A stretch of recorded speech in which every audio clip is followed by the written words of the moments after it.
देखिए, मैं अपना एक शख्सी तजुर्बा बताना चाहूँगा कि हर पार्टी में एक दो चेहरे ऐसे ज़रूर होते हैं जिनका अपना नेटवर्क होता है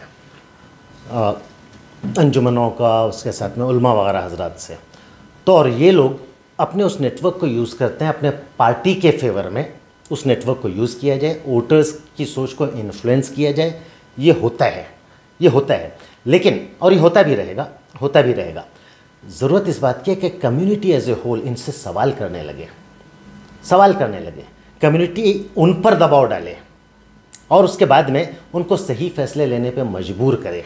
अदरवाइज़ पॉलिटिशियंस उनको हर कीमत पे इक़्तिदार चाहिए। अगर मुस्लिम है तो उलमा का नेटवर्क यूज़ होगा, हिंदू है तो मठों का नेटवर्क यूज़ होगा, ठीक है। ये नेटवर्क्स यूज़ होते रहेंगे जब तक आवाम में बेदारी नहीं आएगी, ये चीज़ें जारी रहेंगी। लेकिन ये रुकनी चाहिए। ना ये मिल्लत के हक़ में है, ना देश के हित में है, न डेमोक्रेसी के हित में है।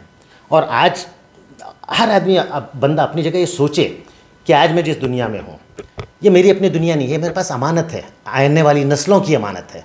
आज जिस हाल में ये दुनिया है, मैं जब जाऊँ तो एक बेहतर दुनिया अपनी नस्लों के हवाले करके जाऊँ। ये सोच डेवलप करने की ज़रूरत है। शख्सी मफाद, वक्ती फ़ायदा, आर्जी फ़ायदा, बहुत नुकसानात हो रहे हैं इससे। इंट्रोस्पेक्शन की ज़रूरत है, तब्दीली आनी चाहिए। Somebody should take the lead at every level.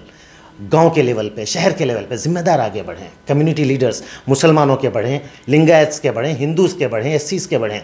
बहुत ज़्यादा मेहनत की ज़रूरत है, उसके बाद शायद नतीजे आएँ। लेकिन आज की डेट में ये बात सही है कि नेटवर्क्स यूज़ होते हैं वोटर्स को इन्फ्लुएंस करने के लिए। अगर आपने चैनल को सब्सक्राइब नहीं किया है तो ज़रूर सब्सक्राइब करें, बेल आइकन भी प्रेस करें ताकि खबरें आप तक बर वक्त पहुँच सकें। मजीद अपडेट्स के लिए आप व्हाट्सएप ग्रुप भी ज्वाइन कर सकते हैं, लिंक डिस्क्रिप्शन में मौजूद है।